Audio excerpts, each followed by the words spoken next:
जय श्री श्याम भक्तों, मंगशीर का महीना आ गया है और मंगशीर के महीने में रविवार जो आते हैं उनमें अलूने रविवार किए जाते हैं, यानी कि नमक रहित भोजन किया जाता है।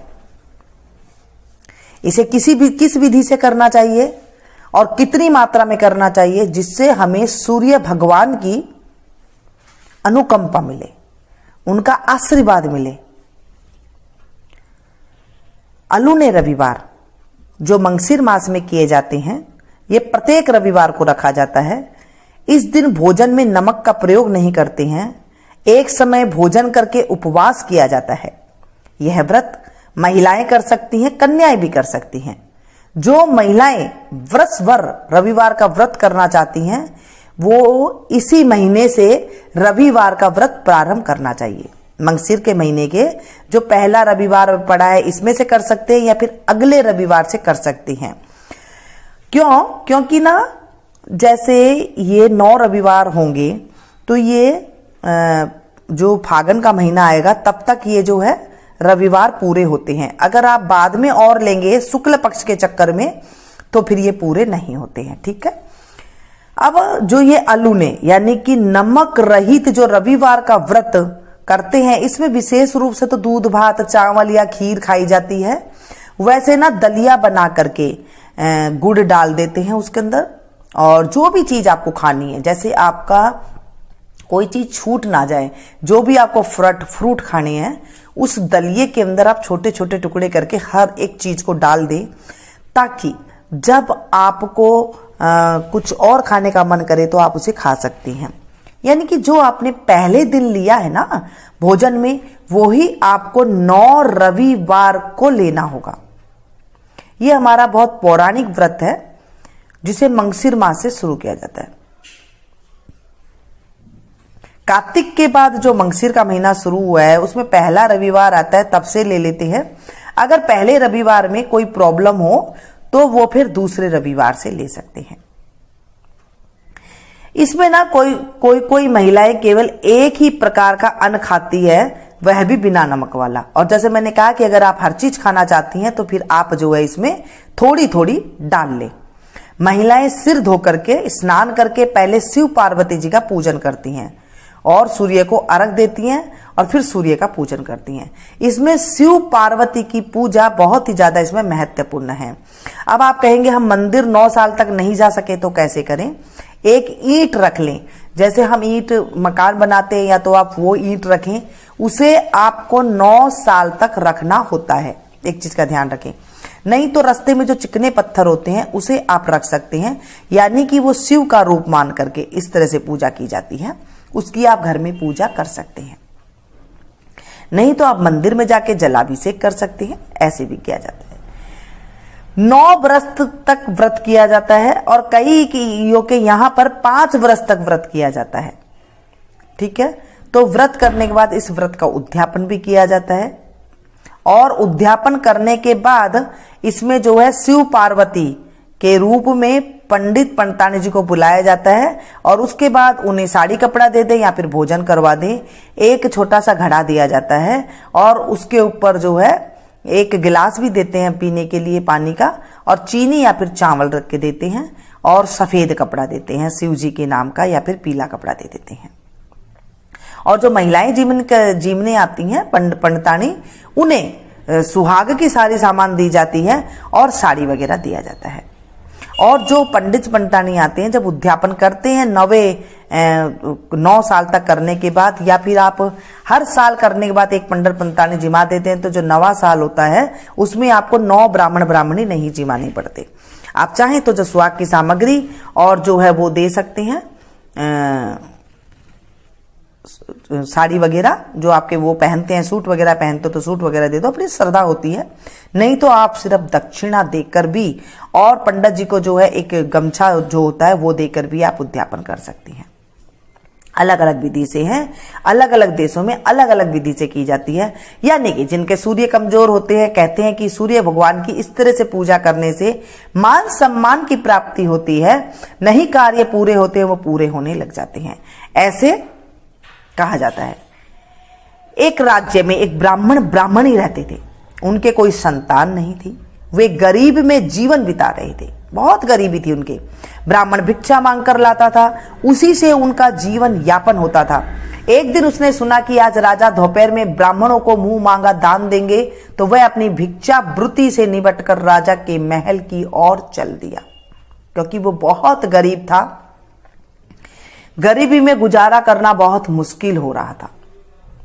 तो जब वो राजा के महल की ओर चल दिया, देखा वहां पर जाकर के कि वहां तो सभी को भिक्षा दे दी गई है, अब वो क्या करें। रास्ता बहुत लंबा और कठिन था, उसे पार करके वो आया था और वहां उसे देर हो गई थी पहुंचने में। जब वो देर से पहुंचा था तो राजा दान देकर भी चुके थे। ब्राह्मण ने महल के द्वार पर पहुंचकर द्वारपालों से राजा से मिलने की अर्ज की, तो द्वारपाल ने कहा कि दान का कार्य तो पूरा ही हो चुका है। किसी गरीब इंसान अगर वो बहुत ज्यादा दूर से आए तो उसे कितनी ज्यादा निराश होती है। यह सुनकर वह ब्राह्मण बहुत निराश होकर सिर पर हाथ रखकर बैठ गया। देर हो जाने के कारण मन ही मन दुखी होने लगा। यह देखकर द्वारपाल को उस पर दया आ गई, परंतु वह भी क्या कर सकते थे, कुछ नहीं कर सकते थे, क्योंकि दान का कार्य तो पूरा हो चुका था। थोड़ी देर बाद राजा का मंत्री महल से निकला तो द्वारपाल ने उसे उस ब्राह्मण के बारे में बताया और दान न मिलने का कारण ब्राह्मण के निराश होने और दुखी होने की बात कही। मंत्री ने उस ब्राह्मण की गरीबी और दीनहीन दशा देखकर मन में दया भाव लाते हुए अपने घर से एक बकरी का बच्चा लाकर उस ब्राह्मण को दे दिया। उसने सोचा कि मैं इस बकरी के बच्चे का क्या करूंगा। राजा ने तो मुझे बकरी का बच्चा दे दिया है, उसे नहीं पता था कि ये उनके मंत्री ने दिया है। वह बकरी का बच्चा लेकर चल दिया। रास्ते में सोचते हुए गया कि ब्राह्मणी मुझे डांटेगी कि ये क्या लेकर के आ गए हो, और कुछ बोला नहीं। घर गया, पहले तो बकरी को बच्चे देखकर ब्राह्मणी बहुत नाराज हुई, परंतु बाद में उसने सोचा कि चलो यह जी भर बहलाने का एक अच्छा खिलौना ही है। समय बीतता गया और ब्राह्मण ब्राह्मणी दोनों का बकरी के बच्चे से प्रेम बढ़ता गया, मानो इतना प्रेम कि वह उनका अपना ही बच्चा हो। देखने में इतना प्रेम, मन में उन दोनों के इतना प्रेम हो गया था उससे कि उससे एक पल भी दूर नहीं रह सकते थे, यानी कि उन्हें हमेशा उसकी आदत हो गई थी, ऐसे जैसे ये हमारा बच्चा ही है। अब दोनों का समय इस तरह से बीत ही रहा था। अच्छे से जैसे टाइम निकल रहा था, घर में रौनक सी आ गई थी बच्चे के होने से, क्योंकि ब्राह्मण ब्राह्मणी के कोई संतान तो था नहीं। उसी लाड प्यार से वो रखने लगे जैसे बच्चे को रखते हैं। ब्राह्मण जहां भी जाता उस बच्चे को अपने साथ लेकर जाने लग गया। एक दिन जब ब्राह्मण नदी में स्नान कर संध्या पूजन कर रहा था, तब बकरी का बच्चा उछल कूद करता हुआ नदी में जा गिरा। जब तक ब्राह्मण की संध्या पूरी हुई तब तक बच्चा पानी से दूर जा चुका था। उसे बहता देखकर ब्राह्मण विलाप करने लगा और जोर जोर से रोने लगा। तभी संयोग से शिव पार्वती जी भ्रमण करते हुए उधर से निकले। उन्होंने उस ब्राह्मण को रोता बिलखता देखकर उससे पूछा, हे ब्राह्मण देवता, आप क्यों रो रहे हो? आपको ऐसा कौन सा दुख आन पड़ा है? तो ब्राह्मण ने शिव पार्वती जी को देखकर उनके चरणों में गिरकर गिड़गिड़ाते हुए कहने लगा, हे प्रभु, मेरे कोई संतान नहीं है, लेकिन मैं बकरी के बच्चे को अपना ही बच्चा समझकर प्यार करता रहा। वह नदी में गिरकर बह गया, शायद वह मर भी गया होगा। अब मैं घर जा अपनी ब्राह्मणी से क्या कहूंगा? वो रो रो के अपनी जान दे देगी। हे प्रभु, मैं क्या करूं? और वह बुरी तरह से गिड़गिड़ाने लगा। हे प्रभु, मैं क्या करूं? मैं घर कैसे जाऊं? मेरी पत्नी को मैं कैसे बताऊंगा? वह बहुत दुखी होगी और बहुत विलाप करेगी। तब ब्राह्मण की बात सुनकर शिवजी बोले, हे ब्राह्मण, तू घर जा, विलाप मत कर। तुम दोनों पति पत्नी मिलकर मंगसिर माह के रविवार का नमक रहित व्रत करना, अलूना व्रत करना, जिसके प्रताप से तुम्हें एक सुंदर कन्या प्राप्त होगी। तब ब्राह्मण दुख को त्याग कर खुशी खुशी घर गया और ब्राह्मणी को सारी बात जाकर बताई।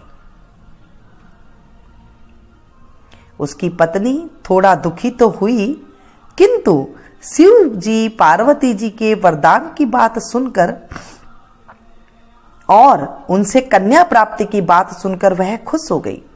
ब्राह्मण ब्राह्मणी के व्रत करने के 9 माह बाद सुंदर कन्या का जन्म हुआ तो उन्होंने खूब खुशियां मनाई। दोनों बहुत खुश थे, मानो उनके जीवन में खुशियां आ गई हो, और घर आकर प्रभु को धन्यवाद करने लगे। प्रभु की देन होने से वह कन्या चमत्कारी थी। जब वह बच्ची सोती तो उसके मुंह से लार निकलती थी। जब तक उसकी मां उसे दूध पिलाने को उठाती तब तक वह लार सोने की हो जाती थी। इस प्रकार उस सोने की लार से वे लोग बहुत ज्यादा धनी हो गए।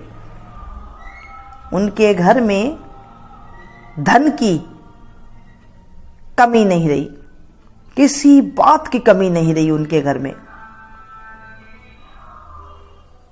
क्योंकि उस लड़की की लार सोने की हो जाती थी।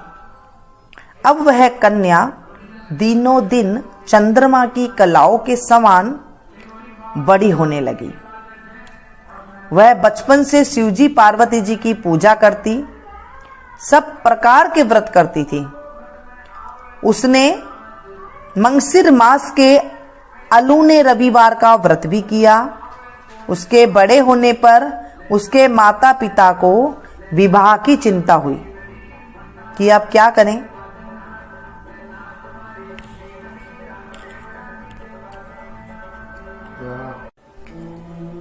उसका विवाह उसके पिता किसी विद्वान ब्राह्मण के साथ करना चाहते थे, परंतु उसकी माता की इच्छा ऐसे लड़के से विवाह करने की थी जो घर जमाई बनकर उनके ही घर में रहे। अतः पत्नी की इच्छा अनुसार ब्राह्मण लड़का ढूंढने के लिए अनेक गांवों में गया, परंतु उसे कोई ऐसा लड़का नहीं मिला जो घर जमाई बनने को तैयार हो। कोई भी लड़का उसे नहीं मिला घर जमाई बनने के लिए। वह उदास हो गया। तब एक दिन वह निराश होकर एक कुएं की पाल पर बैठ गया। कुछ देर बाद वहां एक युवक कुएं का पानी भरने के लिए आया। ब्राह्मण को प्यास लग रही थी तो उसने लड़के के ललाट पर तिलक छापा देखकर उसे पानी पिलाने को कहा। जब ब्राह्मण पानी पी चुका तो लड़के से उसने पूछा कि तुम क्या करते हो, कहां तक पढ़े लिखे हो। उसके माता पिता की कुशल क्षेम पूछी और पूछा, क्या तुम्हारा विवाह हो चुका है। तब युवक ने उत्तर दिया, मैं पढ़ा लिखा तो हूं, काम पंडिताई का करता हूं, परंतु मेरे माता पिता नहीं हैं, मैं अकेला ही हूं, सो विवाह कौन करावे। युवक की बात सुनकर ब्राह्मण बोला, मैं तुम्हारा विवाह अपनी कन्या से करने को तैयार हूं, किंतु तुम्हें मेरे घर पर घर जमाई बनकर रहना होगा। तुम्हें किसी बात की कोई कमी नहीं होगी। थोड़ी देर तक विचार करने के बाद युवक ने हाँ कह दी। ब्राह्मण ने उसे अपने गांव का पता बता दिया और उसे घर आने को कहा। कुछ दिन बाद युवक ढूंढते ढूंढते बताए गए पते पर पहुंच गया तो ब्राह्मणी ने उसका खूब आदर सत्कार किया। ब्राह्मणी ने कहा, बेटा मेरी एक शर्त है।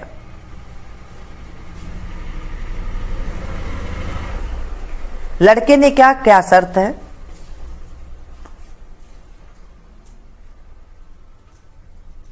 तो ब्राह्मणी ने कहा, घर जमाई तो रहोगे ही, परंतु रात को सोने के बाद सुबह होने पर तुम मेरी बेटी को मत जगाना, मैं ही आकर उसे जगाऊंगी। युवक ने सोचा, इस घर में सभी तो सुख है, सुविधाएं तो है, तो फिर इस बात को मानने में क्या हर्ज है। युवक ने ब्राह्मणी की शर्त मान ली। ब्राह्मण ने शुभ मुहूर्त में बेटी का विवाह उस युवक से कर दिया और वह युवक घर जमाई बनकर रहने लगा। दिन बीतते गए। बेटी जमाई अच्छे से घर में रहने लगे। प्रतिदिन मां अपनी बेटी को जगाने जाती और जो लार सोने की बनती उसे चुपचाप ले आती, परंतु बेटी जमाई को इस बात का पता नहीं लगने देती। एक दिन सास को आने में बहुत देर हो गई तो जमाई ने सोचा कि मैं ही अपनी पत्नी को जगा देता हूं। ऐसा सोचकर वह कमरे में गया तो देखा उसकी पत्नी के मुंह पर लार इकट्ठा हो रही है, क्योंकि उसे तो रोज लार पड़ती थी, जमाई को पता था नहीं। जैसे ही उसने लार को हटाया तो वह सोने की हो गई। पत्नी की नींद खुली, तभी उसकी मां भी आ गई। उसने अपनी बेटी को जगा हुआ देखकर मन ही मन गुस्सा किया, किंतु कुछ नहीं बोली। जमाई ने लार से बना सोना अपने पास रख लिया और सोचा, हमें अब अलग रहना चाहिए। उसी गांव में अब वे अलग अलग रहने लगे, क्योंकि जमाई को लार का पता चल चुका था और उसने रख भी लिया था कि सोने की लार है। इस बात से सास अपनी जमाई से चिढ़ और जलन रखने लगी और जमाई को जान से मारने की सोचने लगी। एक दिन उसने कुछ लोगों को सोने की असरपी देकर जमाई को मारने के लिए भेजा, परंतु शिव पार्वती और सूर्य भगवान की कृपा से ऐसा करने में सफल नहीं हो पाए। हर बार जमाई वापस जीवित होकर घर आ जाता। काफी प्रयास करने के बाद एक दिन उसने अपनी बेटी जमाई को अपने घर जीमनी बुलाया। जमाई को परोसी गई थाली की खीर में जहर मिला था। बेटी जमाई जब भोजन करने बैठे तो बेटी बोली कि मुझे आज ज्यादा खीर खाने की इच्छा हो रही है। तो जमाई ने अपनी पत्नी से कहा कि मेरी खीर की कटोरी भी तुम ले लो। तब सास ने जमाई से कहा, यह खीर तो विशेष रूप से आपके लिए ही बनाई है, आपको ही खाना है। इतने में ही 2 मक्खियां उड़ती हुई आई और खीर में गिर गई। यह देख जमाई ने उस खीर को हाथ भी नहीं लगाया।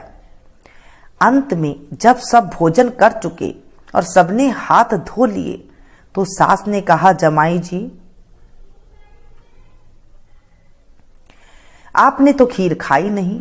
तो जमाई ने कहा, इस खीर में 2 मक्खियां गिर गई, इसीलिए इसे छोड़ दिया। तब सास ने मन ही मन सोच लिया, एक अच्छा मौका भी हाथ से निकल गया। भगवान के चमत्कार से अचानक उसे ध्यान आया कि मेरी बेटी तो भगवान की ही देन है और वह भी भगवान की भगत है।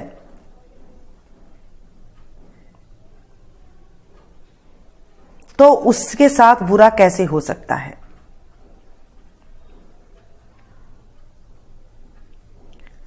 उसे भगवान का सारा चमत्कार याद आ गया, शिव पार्वती जी की सारी बातें याद आ गई।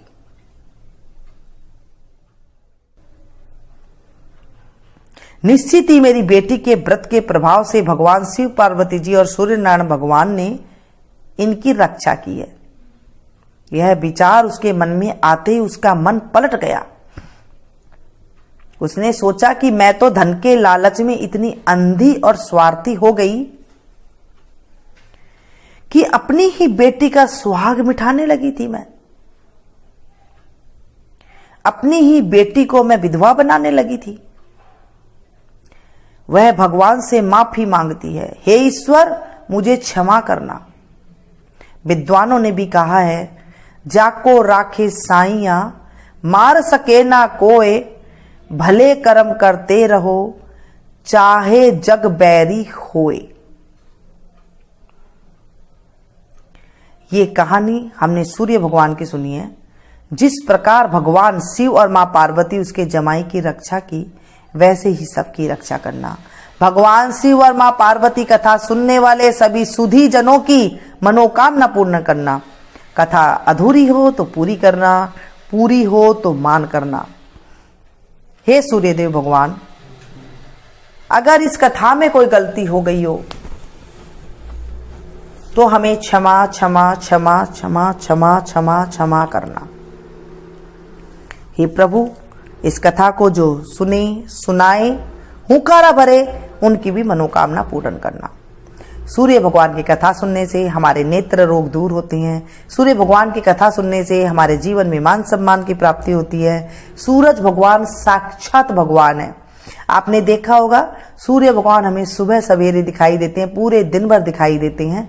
साक्षात देव है ये। सूर्य भगवान को जब हम अर्घ देते हैं तो हमारी 100 बीमारियां दूर हो जाती है। सूर्य भगवान के अगर हम निकट बैठते हैं तो हमारे जो है 100 तरह की बीमारियां तभी भी दूर हो जाती है। तो ये साक्षात देव हैं। इनकी कथा अवश्य सुननी चाहिए। अगर आप व्रत कर सकते हैं तो बहुत अच्छी बात है, नहीं कर सके तो इसे सुनना चाहिए।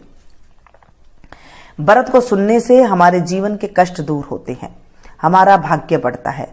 मंगशीर मास के जो नमक रहित अलूने रविवार होते हैं, ये बहुत ही ज्यादा हमारे जीवन में सफलता की कुंजी होती है। तो आप इन व्रतों को अगर करते हैं, ये व्रत अगर आप कर सकते हैं, शिव पार्वती की पूजा करने के बाद जब आप शिव पार्वती की पूजा करते हैं तो वहां पर 9 बिंदी लगाते हैं। अगर आप घर में पूजा करते हैं तो उस थाली में 9 बिंदी लगा देते हैं, और जो पत्थर है, जो हमने ईंट रखी है या फिर हमने पत्थर रखा है, वहां पर उसे 9 बार स्नान कराए। उन्हें ईंट को आप 9 बार स्नान कराएं और ईंट के ऊपर आप 9 बार तिलक करें, और फिर वहां पर जो है कहानी सुने। फिर उस ईंट को आप किसी जगह, ऐसी जगह रख दे जहां पर आप 9 साल तक आप कहानी सुन ले। कहानी सुनने के बाद उस ईंट को आप जल में प्रवाहित कर सकते हैं, या फिर घर में कहीं पर रख सकते हैं, या पीपल के नीचे रख सकते हैं। उद्यापन मैंने आपको बता दिया कि उद्यापन में शिव पार्वती जी का के जोड़े के रूप में जिमाया जाता है। अगर आप 9 साल बाद करते हैं उद्यापन तो 9 जोड़ा जोड़ी जिमाए जाते हैं।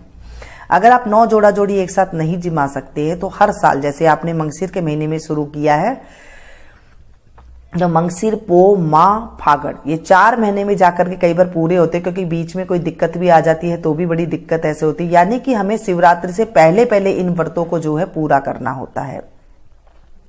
कभी दिक्कत आ जाती है, कहीं आने जाने की दिक्कत आ जाती है, लेडीज को कोई प्रॉब्लम हो जाती है तो उस टाइम पे वो नहीं कर पाती, तो ये 9 व्रत ऐसे करना होता है। ये कृष्ण पक्ष से ही शुरुआत होती है इन व्रत की। कोई जरूर नहीं है कि आपको शुक्ल पक्ष से लेंगे तो आपके 9 व्रत पूरे नहीं हो पाते हैं कई बार। तो आपको जो है ये 3 महीने के अंदर जब व्रत पूरे करने होते हैं तो आप इस विधि से करें, जिससे आपका व्रत भी अच्छे से पूरा हो जाए, और ये जो है हमारे जीवन में जो कष्ट है उसकी निवृत्ति भी हो जाए। और अगर आप नहीं कर रहे हैं तो भी आप कथा सुने। कथा सुनने के बाद सूर्य भगवान को अर्घ दें, और उसके बाद जो है आप इस कथा को शेयर करें। क्योंकि शेयर किस लिए, जैसे मैं आपको सुना रही हूं और आप हजारों की मात्रा में एक साथ सुन रही हैं, तो मुझे भी जो है भगवान कहानी सुनाने का फल देते हैं। ऐसे ही मैं चाहती हूँ आप मेरी सब्सक्राइबर फैमिली है तो आपको भी कथा सुनाने का फल मिले। जब आप कथा सुनते हैं तो उस टाइम पे आप हुंकारा भरे। जैसे मैंने कहा कि एक गांव में एक ब्राह्मण रहता था, तो आप उस टाइम पे ऐसे करें हूं, तो हुंकारा भरने से भी आपको पुण्य मिला। फिर आपने कहानी सुनाई तो आपको पुण्य मिला। तो इस तरह से हमारे जीवन में जो है पुण्य की प्राप्ति होती रहती है और हमारे जीवन में सुख का आगमन होता रहता है। न जाने हम किस पल पल में किस तरह से पाप कर लेते हैं, किसी की वार्तालाप करके कर लेते हैं, किसी की चुगली करके कर लेते हैं, चलते वक्त किसी चींटी को मार देते हैं, किसी की हाँ में हाँ कर लेते हैं, किसी की चुगली सुन लेते हैं। इससे अच्छा है कि हम अपने भगवान का नाम सुने और भगवान का नाम हम सुनाएं, ताकि हमारे जीवन से कष्ट की निवृत्ति हो। करके देखें, आपको बहुत ज्यादा लाभ मिलेगा, क्योंकि ये साक्षात देव है। मिलती हूँ फिर से ऐसी एक नई जानकारी के साथ नई वीडियो में। तब तक आप लोग देखते रहिए और सुनते रहिए।